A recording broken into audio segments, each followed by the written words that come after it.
Un grand jour pour Stéphane, ce 2 août dernier. Le matin même, le CHU l'a appelé pour lui annoncer qu'il allait être greffé. Un rein compatible a été prélevé dans la nuit sur une personne en état de mort cérébrale. Âgé de 27 ans, Stéphane est malade du rein depuis l'enfance. Il est dialysé, mais sa vie va changer. Dans quelques minutes, il rentre au bloc. C'est un choc. Voilà, on se dit, ma vie, elle va changer. D'un coup, ça va changer. Et là, il faut un petit moment pour réaliser et se dire, bon, bah, il faut que j'y aille. Voilà. Un grand jour aussi pour l'équipe d'urologie du professeur Petit, à l'origine des greffes du rein au CHU d'Amiens. Cette nuit, Stéphane est le 1000e greffé. C'est un jour symbolique, bien sûr, parce que je me revois quand même il y a 21 ans et quelques mois, en train de faire la première greffe. Peut-être un peu plus tendu qu'aujourd'hui quand même, je suis plus réjoui, plus décontracté aujourd'hui qu'il y a 21 ans, c'est vrai. Le greffon est conservé à 4 degrés dans la glace. Il a été prélevé il y a seulement 12 heures. La spécificité de l'équipe d'Amiens, c'est le délai le plus court possible entre le prélèvement et la greffe. Meilleur sera le résultat pour le patient.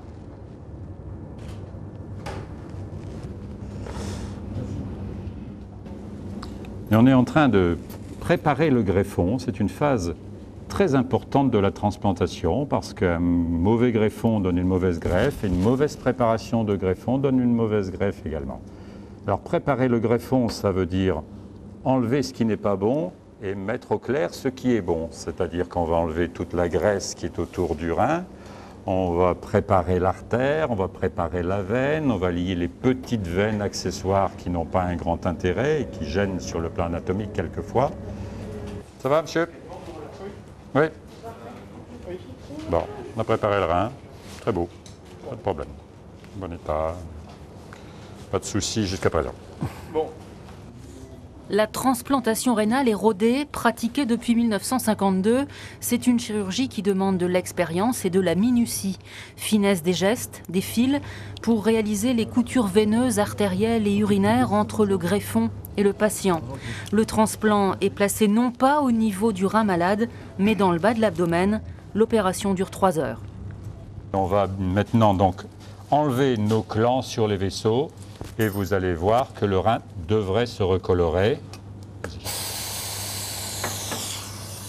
Il se réchauffe progressivement, donc il revit normalement. Ça représente quoi de greffer ? Et dans la greffe, on apporte un élément nouveau et pas une prothèse artificielle, quelque chose qui vient de quelqu'un d'autre. Et c'est là vraiment tout un symbole. C'est la transmission de la vie après la mort à quelqu'un qui est malade et qui le sera moins après. Martine ne supportait plus les 3 séances de dialyse hebdomadaires à raison de 4 heures chacune. Au bout d'1 an, elle est candidate à la greffe. C'est un 5 avril 89 qui va transformer sa vie. Martine est la toute première greffée d'Amiens, 21 ans qu'elle vit normalement avec le rein d'un autre. Moi, j'étais inscrite sur Paris à l'hôpital Saint-Louis depuis le début de la dialyse, donc depuis 13 mois. Et en fait, effectivement, on ne greffait pas sur Amiens parce qu'il y avait un projet d'ouvrir un service de transplantation, mais les médecins n'avaient pas encore l'autorisation administrative.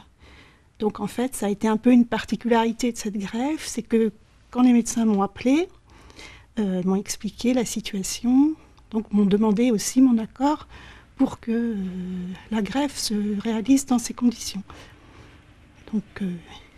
Vous étiez confiante tout de même d'être la première greffée dans cet hôpital ? Oui, j'étais confiante parce que j'avais quand même vu le chirurgien et le médecin, je les avais vus en consultation avant, pré-greffe. Bon, je savais que c'était des gens qui avaient toute une pratique de transplantation derrière eux, même si ce n'était pas Amiens. Donc non, j'ai aucun problème à ce sujet-là, quoi. Confiance totale. À la première, on était quand même tendu, je le reconnais, même si ce n'était pas notre première expérience de transplantation pour quelques membres de l'équipe. La réalisation locale était faite quand même, je ne dis pas dans l'indifférence, mais plus dans la discrétion.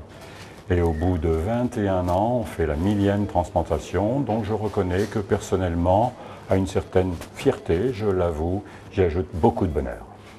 Voilà, cette intervention est terminée. J'en suis vraiment très heureux et très heureux que ce soit la 1000e aujourd'hui. C'est vraiment beaucoup.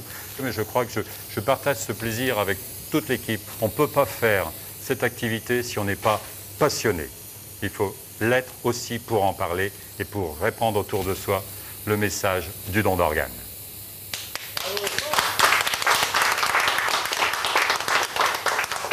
Deux jours après la greffe, Stéphane était déjà debout et retravaillait au bout d'1 mois et demi. Bien sûr, il a des médicaments anti-rejet à prendre à vie, mais 2 mois après, il a à nouveau des projets. Dans le quotidien, c'est l'absence de dialyse. Il n'y a plus de contrainte de penser à demain je dois aller en dialyse ou ce soir je dois aller en dialyse. C'est vraiment...